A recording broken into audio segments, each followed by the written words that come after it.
ఒక పెద్ద పర్వతం హాయిగా నిద్రపోవాలని చూస్తుంది. అయితే భూమిలో వచ్చే మార్పుల కారణంగా పెద్దగా ఉన్న పర్వతం అనేది ఒక రాయిలాగా మారిపోతుంది. ఇక నాగరిక ప్రపంచంలోకి వచ్చిన తర్వాత భూమి నుండి రాయి అనేది వేరవుతుంది. ఆ తర్వాత అడవిలో ప్రశాంతంగా నిద్రపోవాలని చూస్తుంది. అప్పుడు ఉన్నట్టుండి కొంతమంది వ్యక్తులు ఆ రాయి ముక్కుకు తాడు వేసి తమ చోటుకు తీసుకుపోయి చిక్కడం మొదలు పెడతారు. అలా ఒక గ్రైండర్ చేసే రాయిలాగా మారిపోయి రోజు మొత్తం కష్టపడితే పని చేస్తుంది. ఎప్పుడైతే సివిల్ వార్ మొదలైందో మామూలుగా ఉండే రాయిని సిపాయిలు ఉపయోగించి గుండులాగా మారుస్తారు. ఆ తర్వాత యుద్ధంలో ఉపయోగించినప్పుడు రాయి ఒక నది నీటిలో పడిపోతుంది. అప్పుడు కొన్ని రోజులకు రాయి తీరానికి కొట్టుకు వచ్చి ఈసారైనా ప్రశాంతంగా నిద్రపోవాలని చోటు వెతుకుంటుంది. ఇంతలో ఒక సైంటిస్ట్ వచ్చి ఆ రాయిని తీసుకువెళ్లి పురాతనమైన వస్తువు సేకరణగా మ్యూజియం లో పెట్టి చూపిస్తారు. అప్పుడు ఒక రోజు రాయిని చూడడానికి వచ్చిన ఒక పిల్లాడు అద్దాన్ని కదపటం వల్ల ఆ రాయి రోడ్డు మీదకు వచ్చి పడిపోతుంది. ఆ తర్వాత రోడ్ల నిర్మాణ పనులలో దాన్ని ముక్కలు ముక్కలుగా చేసేస్తారు. అలా ముక్కలు చేసిన రాయిని బగబగ మండుతున్న మంటలో వేసి ఒక ట్రాన్స్పరెంట్ స్టోన్ లాగా మారుస్తారు. ఆ విధంగా రాకెట్ సైన్స్ విభాగంలో దాన్ని అమర్చి అంతరిక్షంలోకి పంపిస్తారు. అప్పుడు ఒకసారి అనుకోకుండా గ్రహ సకాలని ఢీకొని ఆ రాయి మార్స్ ప్లానెట్ మీద పడిపోతుంది. ఆ తర్వాత తిరిగి మళ్ళీ తనకు ప్రశాంతంగా నిద్ర లభిస్తుంది. అలానే తిరిగి అది ఒక భారీ పర్వతం లాగా రూపాంతరం చెందుతుంది.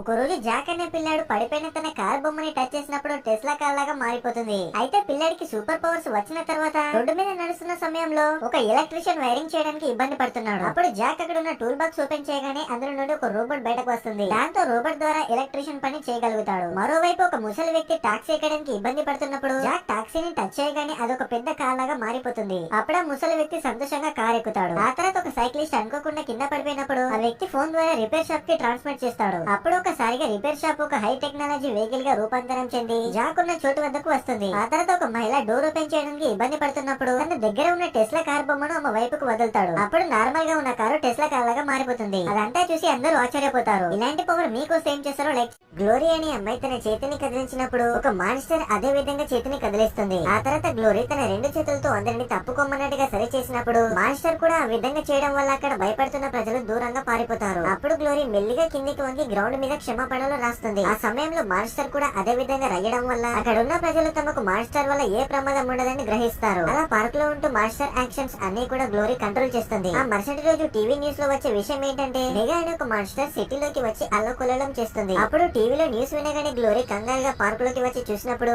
అక్కడ తన ఫ్రెండ్ మాన్స్టర్ ని కంట్రోల్ చేస్తూ కనిపిస్తారు. దాంతో వెంటనే ఇదంతా ఆపేయమని తన ఫ్రెండ్ కి చెప్తుంది. కానీ అతడు ఆమె మాటలను ఏమాత్రం పట్టించుకోడు. దాంతో తన ఫ్రెండ్ మీద చేయి చేసుకుంటుంది. అదే సమయంలో స్క్రీన్ లోపల ఉండే మాన్స్టర్ వేరొక మాన్స్టర్ మీద చేయి చేసుకుంటుంది. ఆ తర్వాత అవమాన భారతంలో ఉన్న ఫ్రెండ్ తిరిగి మళ్ళీ పార్క్ వద్దకు వస్తాడు. ఆ సమయంలో అక్కడంతా కూడా నాశనం చేయాలని చూసిన